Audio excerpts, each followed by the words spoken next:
प्रिय भैया बहनों, आप सब कुशल पूर्वक से होंगे। कल आप लोगों के लिए एक वीडियो डाला गया था कि अगर दो रेखाओं को प्रदर्शित किया जाता है तो y अक्ष या y अक्ष पर त्रिभुज बनाते हैं और उस त्रिभुज का क्षेत्रफल हम कैसे निकालते हैं। आज के वीडियो में आप सब यह देखेंगे। देखिए प्रश्न है P के किन मानों के लिए निम्न समीकरणों के युग्म का एक अद्वितीय हल होगा। और ये समीकरण आपको दिया है 4x + py + 8 और 2x + 2y + 2 = 0। तो अद्वितीय हल होने के लिए जो कंडीशन बताया गया है कि दो चरों वाले रैखिक समीकरण जो होते हैं a1x + b1y + c1 और a2x + b2y + c2 = 0 से जो समीकरण दिया होता उससे हम तुलना करते हैं और a1/a2 ≠ b1/b2 अगर आ जाता है तो वह अद्वितीय हल नहीं होता है, अद्वितीय हल होता है। जैसे देखिए, अब ये जो समीकरण दिया है उसको आप लिख लीजिए यहाँ पे से 4x + py + 8 = 0 और दूसरा समीकरण है आपका 2x + 2y + 2 = 0। इसको समीकरण 1 मान लीजिए और ये समीकरण आपका 2 है। अब देखो समीकरण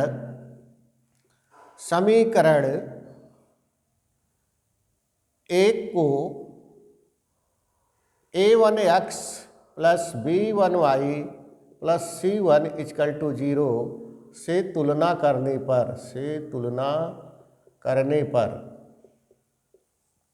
अब तुलना जब करेंगे तो देखो यहाँ हो गया a1 = आपका हो गया 4 और b1 = हो गया p और c1 = हो गया 8। इसी प्रकार समीकरण जो 2 दिया है, समीकरण 2 को a2x + b2y + c2 = 0 से तुलना करने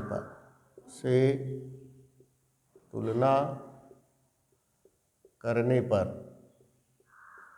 अब तुलना करने पर यहाँ देखिए a2 का मान कितना है, 2 है। a2 = 2, b2 = 2 और c2 = 2। अब अद्वितीय हल होने के लिए अद्वितीय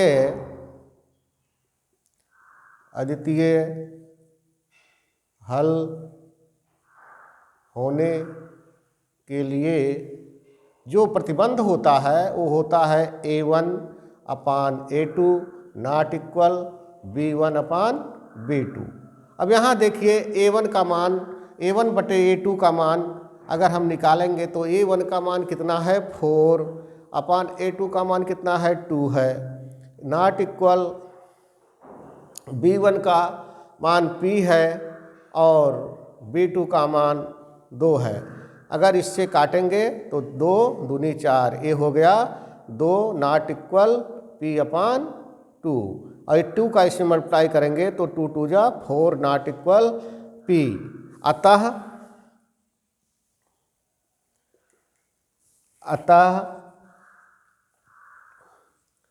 p = 4 के अतिरिक्त p = 4 के अतिरिक्त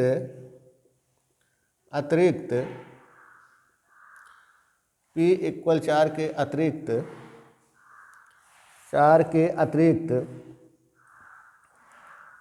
p के अन्य सभी मानों हेतु सभी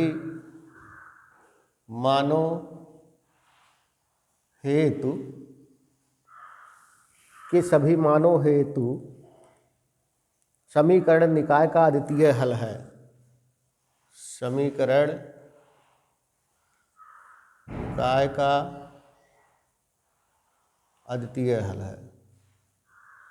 अद्वितीय हल है। पुनः एक बार फिर से देखिए, इसमें जो पूछता है आपका, इसमें दो समीकरण आपका दिया होता है और दोनों समीकरण को हम क्या करते हैं, पहले वाले समीकरण को a1x plus b1y plus c1 equal to 0 से तुलना करते हैं। वहाँ a1 b1 और c1 के मान निकाल लेते हैं। फिर दूसरे समीकरण को हम a2x plus b2y plus c2 से तुलना करते हैं और यहाँ a2 और b2 और c2 के मान निकाल लेते हैं। बाकी जो कंडीशन आपका होता है उस कंडीशन को हम लिख लेते हैं और a1 a2 b1 b2 या c1 c2 के मान रख करके हल कर लेते हैं। जो आता है वो आपका आंसर हो जाता है। इसी प्रकार देखिए दूसरा क्वेश्चन जो है आपका, दूसरा प्रश्न आपका जो है ये है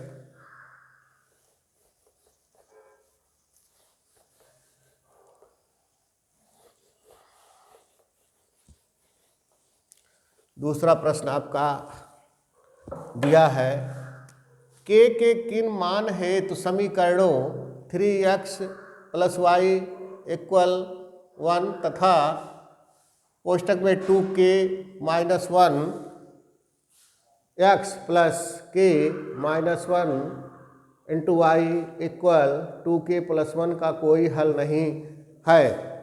अब इसमें देखिए जो दोनों समीकरण है उस समीकरण को लिख लीजिए।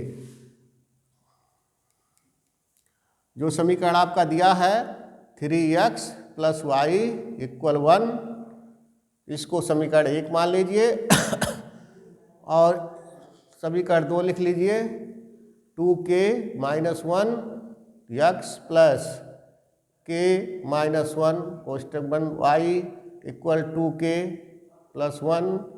ये समीकरण आपका 2 हो गया। अब पुनः समीकरण 1 को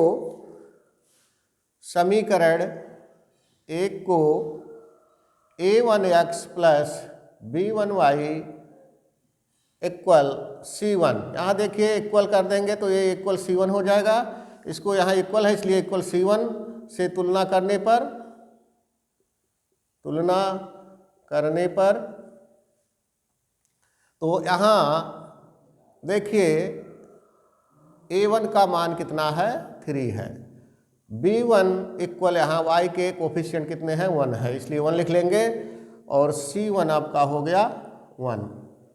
ऐसे जो दूसरा समीकरण दिया है उस समीकरण को दूसरे a2x इस समीकरण से तुलना कर दीजिए। देखिए 2k minus 1 x plus k minus 1 into Y equal 2k plus 1। ये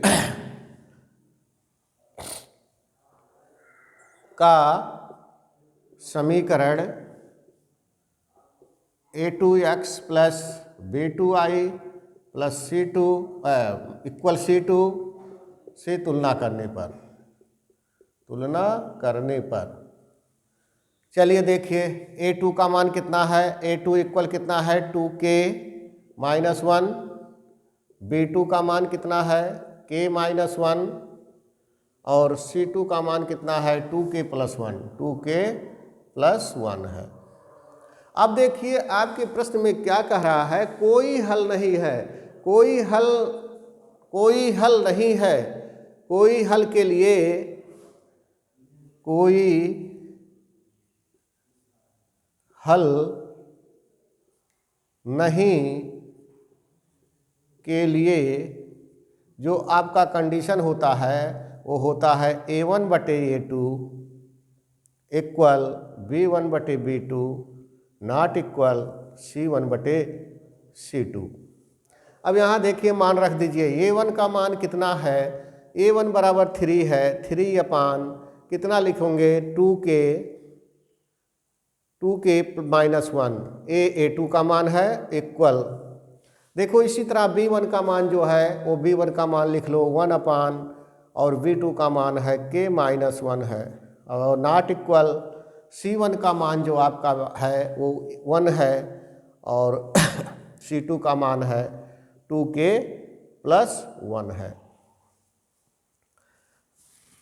अब इसको हल करने के लिए आप क्या करेंगे, कि अगर इन दोनों को ले लिया जाए 3/2k - 1 इक्वल 1/k - 1, इसका क्रॉस मल्टीप्लाई कर दीजिए। देखिए 3 का k में गुणा हुआ तो 3k हो गया, और 3 का मल्टीप्लाई 1 में हुआ -1 में तो -3 हुआ, इक्वल 1 का इसमें मल्टीप्लाई करोगे तो 2k - 1 हो जाएगा।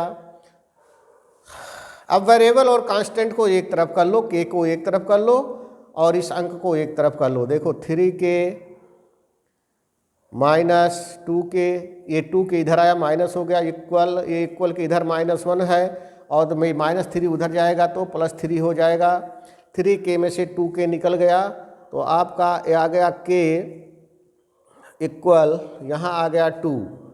अब इसका उत्तर लिखने के लिए आप ये लिख दीजिए कि अतः दिए गए समीकरण युग्म का, अतः दिए गए समीकरण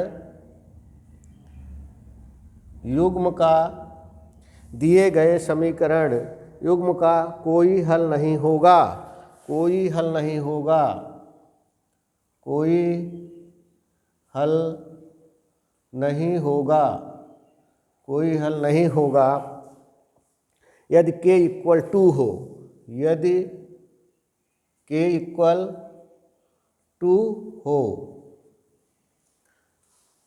प्रिय भैया बहनों, फिर से एक बार फिर से देख लीजिए, जो समीकरण आपका दिया होता है उन समीकरणों को हम लिख लेते हैं, और जो पहले समीकरण को a1x + b1y इक्वल c1 या +c1 से तुलना करते हैं और यहाँ मान निकाल लेते हैं। दूसरे समीकरण को a2x + b2y + c2 से तुलना करते हैं, a2, b2 और c2 के मान निकाल लेते हैं। जो कंडीशन पूछता है उस कंडीशन को हम लिख देते हैं। देखिए अद्वितीय हल के लिए आपको बताया गया था कि a1/a2 और इक्वल b1/b2, ये अद्वितीय हल के लिए है, लेकिन यहाँ कोई हल नहीं पूछ रहा, इसलिए कोई हल नहीं के लिए आपका जो कंडीशन होता है a1/a2 equal b1/b2 not equal c1/c2, ये नॉट इक्वल आपका हो जाएगा c1/c2। ऐसे मान लीजिए कि अनेक हल होंगे, अनेक हल होने के लिए या अपरिमित हल होने के लिए जो कंडीशन आप पूछता है तो आप इस कंडीशन को लगाएंगे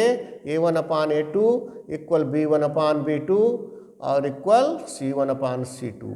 इसको लगा करके और इसमें हम किसी चर का मान निकाल लेते हैं।